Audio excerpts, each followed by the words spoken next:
Change is happening in what some folks might consider one of the most unlikely places in America. In rural Kentucky, students are building robots. Classrooms are traveling through the mountains. Educators are daring greatly. We strongly believe that there's no challenge that committed educators and engaged kids can't solve. We call it a doomsday clock because it counts down the hours that we have to change lives. The cool thing is that if you have an idea, you have lots of folks you can talk to about that idea first. We're always looking out to other places. There's so many superstar teachers right here in the Appalachia region. We're really able to sort of build this new digital economy one step at a time through education. And it's not something that we're trying to do 10 years from now, 5 years from now. It's something that we've been actively doing. The difference between here and a lot of other places, I've been to, they've had a lot of great ideas, but here, things happen. We really tried to look at how will the funds that we get make a difference in the lives of the educators and the kids in this region, and how can that be used long after this grant is gone. This group of people that work here and the group of schools that we work with are committed to changing this region. With the innovation grants that our teachers receive, they have to be daring, come up with a solution to a unique problem that they face. They're going to create that solution, figure out how to make it work in their classroom for their learners, and then they're going to be able to talk about it. And they're going to be able to say, this worked, here's why. Or this didn't quite work yet, but next year I'm going to circle back to it and I'm going to make it better. Don't be afraid to try new things.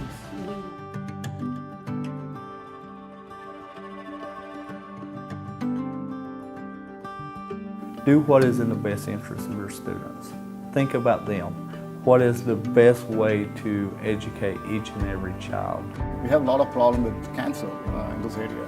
So I want my kids to learn something about how one can cure using the herbs available in the area. That's one of the projects that are done, synthesizing gold nanoparticles. Our goal is to find a different capping agent instead of sodium citrate for the gold sulfide nanoparticle. The one sodium citrate that they've been using, it is doing more harm than good, so we're trying to use any type of herb to be more natural and better for the patient all around. Bill and Melinda Gates and the Gates Foundation, they came to see our students. They've just cemented the validation to our students that we are doing the right things here. We are burning coal. The coal goes into our tank. Our tank is filled with algae, and the carbon dioxide goes into the algae, and algae gives off bio. Yeah, what we're doing now, we've got a bigger aquaculture tank, and we're taking the waste from that tank and putting it in a smaller tank and using that waste to grow those vegetables. It has two chemicals in it. It is strontium aluminate and zinc sulfide. And these two chemicals will make a luminous glow after it's applied to the horseshoe. The idea that they came up with can be sold in our area, which would bring jobs in our area. Coding classes that's made possible through the ARI grant. They have the aeronautics classes. At no other time in the history of Allison County would we've been able to offer those type of courses for our students. With the technology that we had available, I could call into the classroom. At home on my laptop, I could actually watch them as they were doing it. So school's no longer just four walls.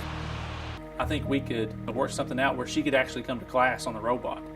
And they were like, oh, that sounds kind of strange. I said, well, let's just try it. It's important to help other people because they helped me.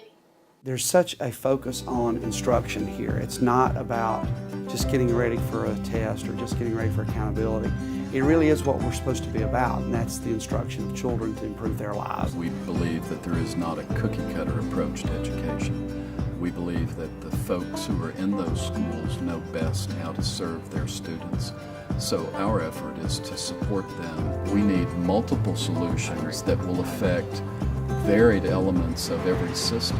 We're producing students that do great things. You really want to do something that's not just going to impact your grade. You want to do something that's going to impact your community. It makes students think, well, I can make a difference. It's not up to the adults to do things for me. I can do it myself. They have so many questions. If you've ever talked to a 3-year-old, you know that why is their favorite question. And they, a lot of times we just kind of dismiss them. But I think if we can give them positive experiences, memorable experiences, and opportunities to really and truly engage in deep learning, then we've done them a favor for the rest of their life. Wow!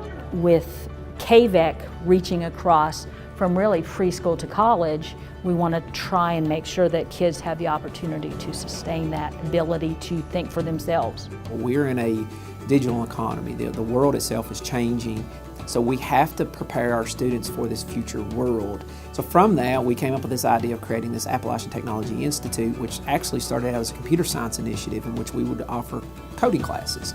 We had the largest rollout of next generation classroom technology in rural America's history. As long as I go to this class, I really don't care. I wake up like 12 o'clock in the morning just to get aviation. As soon as I came to freshman orientation, they said they were introducing this new aviation class.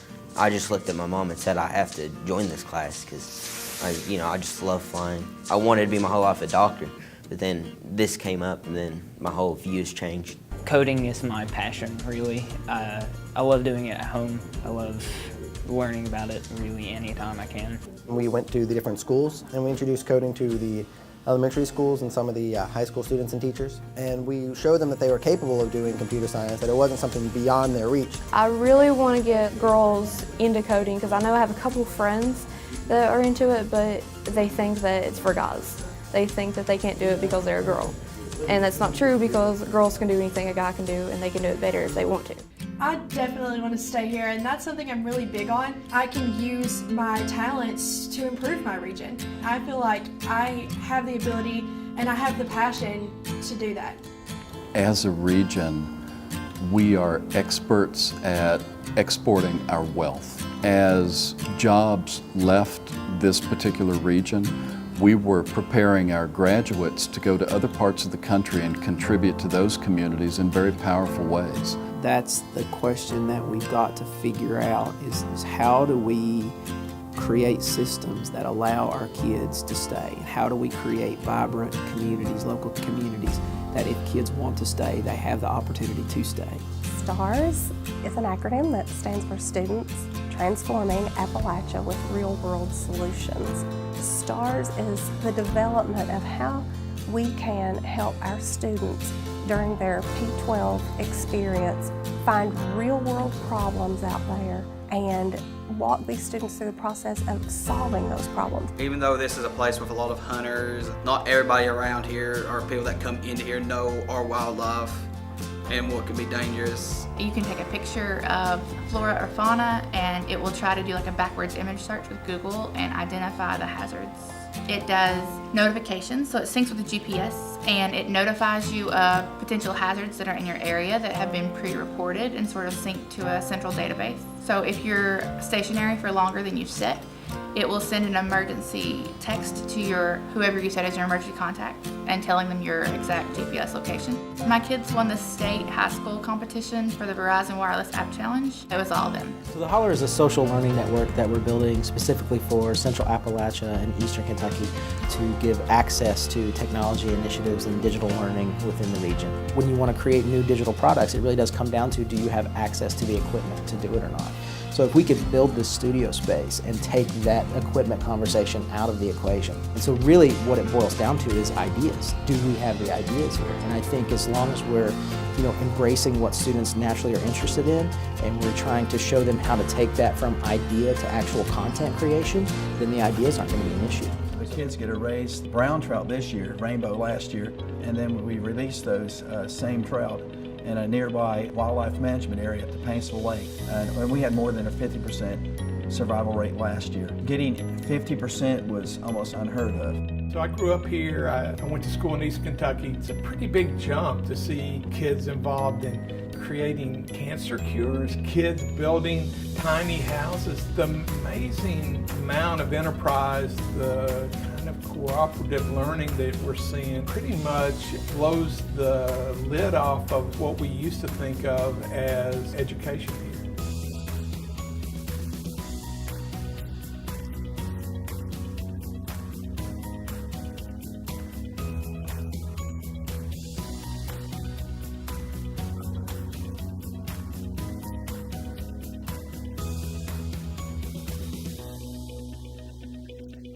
encouraging thing about the work here at KVEC is how excited the community is, how supportive the teachers are, and how amazed the kids are by what they can learn. It really is charting a path from what we do well in our communities to what we can do well for the world. In most construction classes, they'll build like a floor, or maybe they'll build a picnic table or a bench or things like that. But that really doesn't help you out in the real world. Building a tiny house, though, that's actually skills that you can apply to real world. It's a miniature version of a house. Everything you need to know for a house is in this. You learn every phase of it. The framing, the finish, roofing, siding, installing doors and windows. You had different elements that affected the tiny house, like wind resistance, tunnels, bridges, things like that. So there's a lot of thinking involved in it. Contractors that I've worked with for years have been willing to donate some time and material to this. Students are going to do all the custom cabinet work. It's easier than buying it because we can't buy what we need. Normally they don't get to do that stuff in my class. It really puts into perspective what you want to do for the rest of your life. I think this project has got more people on this path than we have before. You just have to point them in the right direction and they take off. Me and one of my buddies, we're actually thinking about making a business and building tiny houses in Lee County. Which would be great to see some of these kids take this and make a living from it. The best part of this for me is seeing how the person who buys it finds it great. And I want to strive to make it as good as I can for them.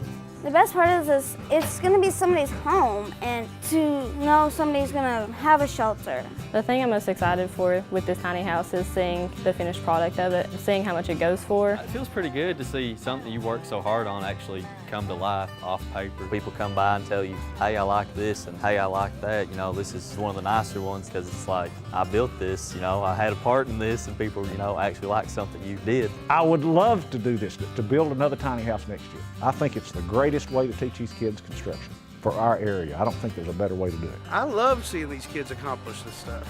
It'll certainly be something I can look back on and, you know, hey, I helped build that. They're proud of what they're doing. Anyone would be proud to do this. It makes me feel great because I know if my kids go to Phelps one day, they're going to have something great to go into. And I've been a part of helping build them on that. And that's an honor, honestly. The Appalachian Renaissance Initiative is demonstrating that there is no challenge facing the region that can't be solved by talented students, innovative educators, and committed community members. School systems are serving as catalysts to spark innovation in entrepreneurialism, community building, and forging a new vision for rural communities. Appalachia is rising.